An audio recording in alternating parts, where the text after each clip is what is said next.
Hello friends, मेरा नाम है धीरज कुमार और मैं आप सब लोगों का स्वागत करता हूँ इस क्लास में। देखिए, ये हमारी सीरीज़ है। आप लोगों को पता है ये 100+। इसके अंदर मैं आपको पजल कराऊंगा बैंक पीओ एंड क्लर्क के लिए, जो आपके लिए यूज़फुल होगी। चाहे आपका कोई सा भी एग्ज़ाम हो, चाहे आपको पता है चाहे आईबीपीएस आरआरबी का हो, चाहे आईबीपीएस पीओ या क्लर्क का हो, या एसबीआई पीओ का, इवन आपका आरबीआई का असिस्टेंट का एग्ज़ाम हो, तो उसके अंदर भी आपके सारे रीजनिंग सेक्शन में आपको पता है पजल्स पूछी जाती हैं।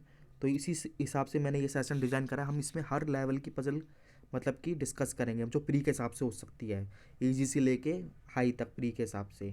तो देखो, आज हमारा टॉपिक क्या है। आज हमारा टॉपिक है इसमें सर्कुलर बेस्ड पजल, या आप कहते हैं सर्कल बेस्ड पजल, जो बैंक एग्जाम में पूछी जाती है। देखो, ये हमारी क्लास नंबर 24 है। आपको पता होगा प्रीवियस क्लास जो हमारी 23rd रही थी, इसके अंदर हमने क्या करा था। इसके अंदर सबसे पहले हमने सर्कल के, जो सर्कल बेस्ड है, उसके कुछ कॉन्सेप्ट्स पढ़े थे, और उसके बाद हमने एक पजल बनाई थी। तो उसी पजल को हम आगे बढ़ाकर एक लेवल अप करके एक नेक्स्ट पजल बनाएंगे। देखो, इसमें इस सेशन को आपको पता होगा, जिन स्टूडेंट ने देखा होगा ये सेशन हमारा कैसा होता है। देखो, इसके अंदर हमारा मेन ऑब्जेक्टिव सिर्फ पजल बनाना नहीं होता। मतलब पजल बनाना तो होता है, मगर मेन ऑब्जेक्ट ये नहीं है कि हम पजल ही बनाएंगे, कि मैंने आपको बता दिया ये देखो ये पजल है, ये ऐसे ऐसे ऐसे से बनेगी, 2 मिनट में पजल बन गई। ऐसे पजल बनाओगे तो प्री तो शायद क्वालिफाई हो जाए, पर मेंस कभी नहीं होगा। क्योंकि आपको कोई भी पजल बनानी हो या कुछ भी सीखना हो, मैं मेन बात करता हूँ फिलहाल पजल की, तो उसके लिए कॉन्सेप्ट ज़रूरी होता है। अगर आपने कॉन्सेप्ट्स जो मेरे द्वारा बताए गए हैं वो सीख लिए, तो पजल आपकी प्री क्या मेंस तक की भी आप पजल बना लोगे। वो बात अलग है कि प्री की पजल में आपको टाइम कम देना पड़ता है, मेंस में ज़्यादा देना पड़ता है। बाकी आपको मेंस का मेरा सेशन देखना है किस तरीके से होता है। देखो, उसमें काफ़ी लंबे सेशन चलते हैं। हमारा एक पजल ही काफ़ी देर में, मतलब 30 मिनट 25 मिनट में डिस्कस होती है, और उसमें मैं स्टेप बाय स्टेप बताता हूँ किस तरीके से करना है। वो सेशन आप देख सकते हैं। तो चलो आज की पजल पे चलेंगे। मैं बताऊँगा कैसे आपको पजल रीड करनी है और कैसे उसको समझना है, और फिर उसके बाद उस पॉइंटों को इम्प्लीमेंट करना है। तो ये पजल पे हम गए। देखो, ये पजल इस तरीके से आपकी आएगी एग्जाम में। क्या दिया होगा, देखो लिखा है 8 पर्सन्स, ठीक है, नाम दिए हैं एच तक। आप इसको स्किप कर सकते हैं, आप पढ़ोगे तो उसमें थोड़ा सा टाइम जाएगा। Are sitting around a circular table at equal distance between each other, but not necessary in same order, all of them are facing centre. अब देखो, कोई स्टूडेंट कह रहा है पजल इतनी बड़ी है, पजल इतनी बड़ी नहीं है, यहाँ से लेके यहाँ तक तो इंट्रोडक्शन है। उसने पजल का देखो इंट्रो दिया हुआ है। आपको पता होता है किसी भी पजल का इंट्रो देना बहुत ज़रूरी होता है। अगर वो यहाँ से दे देगा, आपको क्या पता ये सर्कल में बैठे हैं, कहाँ बैठे हैं, किस में बैठे हैं। तो ये इंट्रो दिया है। तो इंट्रो से हमें क्या पता चला, इंट्रो से हमें पता चला कि एक काम की चीज़ क्या निकली, 8 मेंबर है, ठीक है, और सारे के सारे फेसिंग सेंटर हैं। मैंने बताया था, जब फेसिंग सेंटर हो या आउटसाइड हो, प्रीवियस क्लास में देख सकते हैं किस तरीके से होता है। बाकी देखो, पजल हमारी यहाँ से यहाँ तक है। देखो, ये ओनली इतनी पजल है। तो देखो, पजल करने का तरीका क्या होता है। इसके अंदर पहले तो आप जल्दी जल्दी रीड कर लो, ठीक है, और फिर आप कोई सा भी पॉइंट इम्प्लीमेंट करते हैं तो उससे नेक्स्ट पॉइंट आपको मिलना चाहिए। ऐसा नहीं कि आपने ले लिया ए बी का नेबर है, और फिर आप पूरी पजल के अंदर ए और बी के बारे में कुछ बताया नहीं गया, तो वो आपके लिए यूज़फुल नहीं होगा। तो देखो, मैं बताता हूँ किस तरीके से मैंने ये पजल है, छोटी है पर देखते हैं क्या है इसके अंदर। देखो, जैसे इसने बताया 8 मेंबर है, मैंने इस तरीके से 8 मेंबर ये सर्कल में बनाया ना, ये रो से ड्रॉ कर लिया। आपको भी ऐसे ही बनाना है, ऐसे नहीं कि आप सर्कल ऐसे लेंगे। प्रीवियस सेशन में मैंने बताया था इसके पीछे रीज़न क्या है, मैंने बताया था, आप देख सकते हैं उसको जाके। पर आप कभी भी करोगे तो ऐसे ही बनाना है, आपके लिए काफ़ी यूज़फुल रहेगा, और टाइम भी आपका यहाँ पर सेव होगा। चलो आगे बढ़ते हैं। ये देखो, ये पजल स्टार्ट हो जाती है। जैसे ही मेरी पजल स्टार्ट हुई, ये देखो मैंने यहाँ पर ग्रीन से हाईलाइट कराई है, मैंने ब्रैकेट में लिया ना, C third right of D, C second right of D, who sits fourth right of A. देखो, ये पॉइंट ना, मतलब कि ये लाइन काफ़ी बड़ी है, तो हम इसको ब्रेक करके पढ़ेंगे। हम पहले पढ़ेंगे C sits second right of D. तो किससे कंपेयर हो रहा है, डी का हो रहा है ना, मतलब डी से सी का हो रहा है, D C second right of D. तो आप डी कहीं भी ले लो, मैंने डी यहाँ प्लेस कर दिया, कहीं पे भी कर सकते हैं स्टार्टिंग कर रहे हो तो। और सी सेकंड राइट डी से। देखो, राइट के लिए मैंने बताया था कहाँ चलना है, एंटी क्लॉक। एंटी क्लॉक मतलब इस साइड चलना है। ये एंटी क्लॉक कहलाता है, मतलब घड़ी के विपरीत। आपको पता है घड़ी ऐसे ऐसे चलती है ना, ऐसे ऐसे, ये, तो ये घड़ी के विपरीत गया। तो सेकंड राइट चलना है आपको डी से सी के लिए। तो देखो कैसे चलेंगे, एक राइट सेकंड राइट, तो आपका सी यहाँ आ जाएगा। आगे हम पढ़ेंगे। देखो, अभी हमारी पूरी लाइन खत्म नहीं। Who fourth right of A. देखो, हु की बात करता है, मैंने बताया कभी भी हु बोले तो इसमें फर्स्ट पर्सन ए है और सेकंड पर्सन डी है, तो यानी हु मतलब डी के बारे में बोल रहा है। यानी कि who sits fourth right of A, या पढ़ सकते हैं D sits fourth right of A. देखो राइट है तो मतलब किसके राइट है, ऑफ लिखा है ना, ऑफ ए, तो ए से कंपेयर करेंगे। तो ए को देखो आप कहाँ लोगे, देखो ए को आप यहाँ पे लेना पड़ेगा मेरे हिसाब से। देखते हैं अभी, देखते हैं कैसे काउंट होता है। फिर आप इसको फोर्थ राइट चलोगे तो एंटी क्लॉक, एक right, second right, third right, fourth right. तो ये देखो ये पहली कंडीशन में मैंने समझाया आपको किस तरीके से बनेगा। यही अगली स्लाइड में देखो इम्प्लीमेंट करके दिखाया हुआ है इसने। देखो ये रहा, यहाँ देख लेते हैं, क्लियर लिखा हुआ है C sits second right of D, D लिया, सेकंड राइट, एक राइट, दो राइट।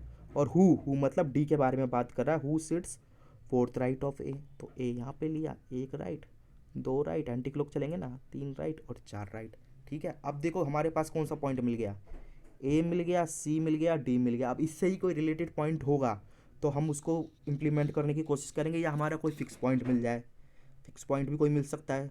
तो देखते हैं क्या है, आगे चले हम। देखो इस पर मैंने आगे आपका येलो लाइन से हाईलाइट करा हुआ है, क्या बोल रहा है, E sits second right right left of D. ठीक है, देखो ये पूरी लाइन है, हम इतना ही फिलहाल पढ़ते हैं। E sits second left of D, D हमें मिल गया। और लेफ्ट के लिए जाने के लिए मैंने कैसे बताया था, क्लॉकवाइज या एंटी क्लॉकवाइज, ये आपको चलना पड़ेगा क्लॉकवाइज, यानी कि इस तरह। तो सेकंड है एक और दो, यानी कि फर्स्ट लेफ्ट सेकंड लेफ्ट लिखा है ना, E sit second left of D, तो ई आपका यहाँ आ गया। अब हम आगे पढ़ते हैं, क्या लिखा है, एंड, मैंने एंड का भी यूज़ बताया था पिछली आपकी क्लास में। एंड दिया हो तो फर्स्ट पर्सन इसमें ई है, सेकंड आपका डी है, यानी कि ये ए के बारे में, ई के बारे में बात कर रहा है, फर्स्ट पर्सन के बारे में। And third right of B, यानी कि आप पढ़ सकते हो E third right of B, यानी कि ई थर्ड राइट है बी के।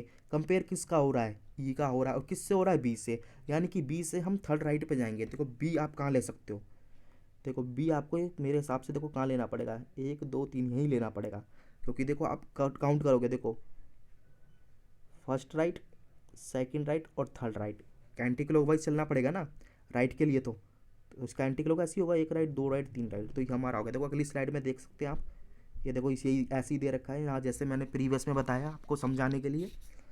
ई सेकंड लेफ्ट ऑफ डी, एक लेफ्ट दो लेफ्ट, एंड बताता है मतलब पहले पर्सन के बारे में, यानी ई के बारे में बता रहा है। And third right of B, B से थर्ड राइट, बी इधर ही आएगा आपको, एक राइट, दो राइट, तीन राइट। अब देखो हमारी लास्ट लाइन बची है, उसको इम्प्लीमेंट करने की कोशिश करते हैं, क्या है देखो यहाँ पे चलते हैं। देखो ये ग्रीन से हाईलाइट करिए, ये देखो F sits immediate left of C, अब तो हमें पता चल गया हमारे पास। देखो इसमें एफ या सी कहीं दे रखा है, तो सी दे रखा है, तो हम एफ इजीली प्लेस कर सकते हैं। क्या बोला, F sits immediate left of C, C के तुरंत बाद एफ बैठा है, मतलब इमीडिएट लेफ्ट बैठा है। तो देखो सी ये है, मैंने बताया था जब भी आपको क्लॉक वाइज मतलब क्लॉक वाइज चलते हैं तो लेफ्ट होता है, यानी इस साइड।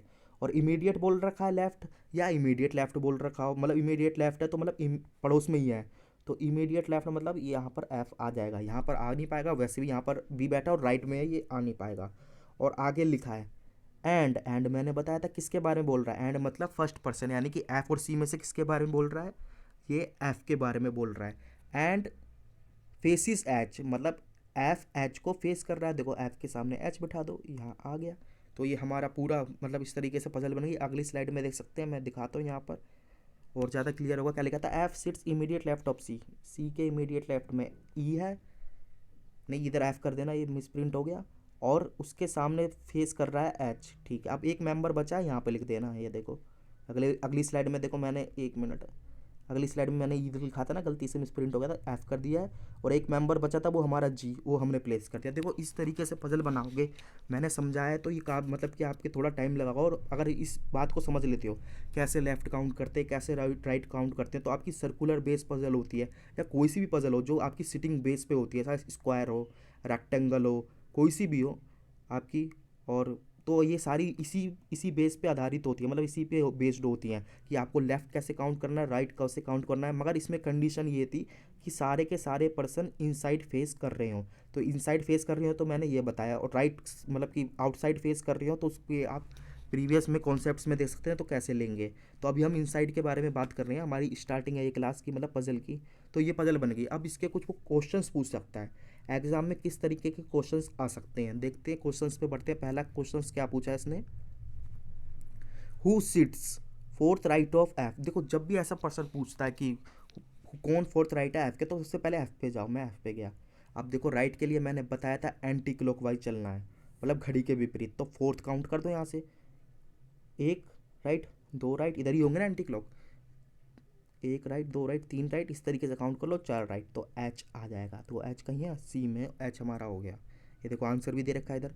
अगले अगले क्वेश्चन पे बढ़ते हैं, क्या लिखा है, who seats fifth right of D. अब इसने बोला डी के फिफ्थ राइट में कौन होगा, देखो डी देख लो, डी ये रहा। राइट के लिए इधर चलोगे एंटी क्लॉक्स, एक राइट दो राइट तीन राइट चार राइट और पांच राइट, देखो एच आ गया हमारा इस तरीके से। आगे पूछा इसने, how many person sit between A and D, मतलब ये है ए और डी के बीच में कितने पर्सन्स बैठते हैं। तो सीधा सीधा आप ए पे गए, इधर डी पे गए, देखो कितने पर्सन के बीच में, एक दो तीन, और यहाँ से काउंट करोगे एक दो तीन, तो दोनों तरफ से तीन आ रहे हैं, तो ठीक है, तीन हमारा ऑप्शन हो जाएगा। अगले पे चलते हैं। अब देखो क्या बोला, how many person sit between A and B, जैसे प्रीवियस क्वेश्चन करता सेम है, ए को लो और बी को लो, तो इनके बीच में इधर से मेंबर काउंट करोगे कितने, जीरो है, और इधर से काउंट करोगे एक दो तीन चार पाँच छः है, तो देखो इधर जीरो भी दे रखा है और छः भी दे रखा है। जब भी ऐसे हो आ जाए कि उनके बीच में दो पर्सन, मतलब हम बता नहीं सकते, तो हम आंसर क्या करेंगे, सी एंड डी। हम बता नहीं सकते, निर्धारित नहीं कर सकते, हो सकता है जीरो भी हो या छः भी दिया हो, तो हम बता नहीं सकते, इसके अंदर फिक्स नहीं है, तो सी एंड डी आंसर आ गया। देखो नेबर की बात आ गई, प्रीवियस को मतलब क्लास में भी करा था, हु इज़ नेबर ऑफ जी, मैंने बताया था जी सबसे पहले जी लो। जब भी नेबर की बात आती है तो उसके इमीडिएट नेबर ये ना, ये जो पास में बैठे हैं इन्हीं की बात होगी, यानी इनकी बात नहीं होगी। तो आप देखो ई और डी कहीं है, तो इसमें ई डी ढूंढने की कोशिश करो, तो मैं देखूंगा डी और ई, डी और ई है कहीं, देखो सी में डी और ई, तो ये आंसर है। देखो इस तरीके से ही हमारी क्लास आज यहीं पर, मतलब कि जो पज़ल थी हमारी यहीं पर एंड होती है। आई होप आप लोगों को पसंद आया होगा ये मतलब पज़ल, अगर पसंद आई हो तो मेरा यूट्यूब चैनल है, इसको सब्सक्राइब कर ले, और साथ ही में क्या कहते हैं, इस वीडियो को ज़्यादा से ज़्यादा शेयर करें, ताकि इस वीडियो की रीच उन लोगों के पास पहुंच सके जिसकी आपको, मतलब कि जिन लोगों को इन वीडियो की ज़रूरत है। और साथ में आपको पता है मैंने किस तरीके से यहाँ पर एक एक चीज़ यहाँ पर आपको एक्सप्लेन करके बताई है। तो देखो अब यहीं पर हम क्लास को एंड करेंगे, फिर हम नेक्स्ट क्लास में मिलेंगे एक नई पज़ल के साथ।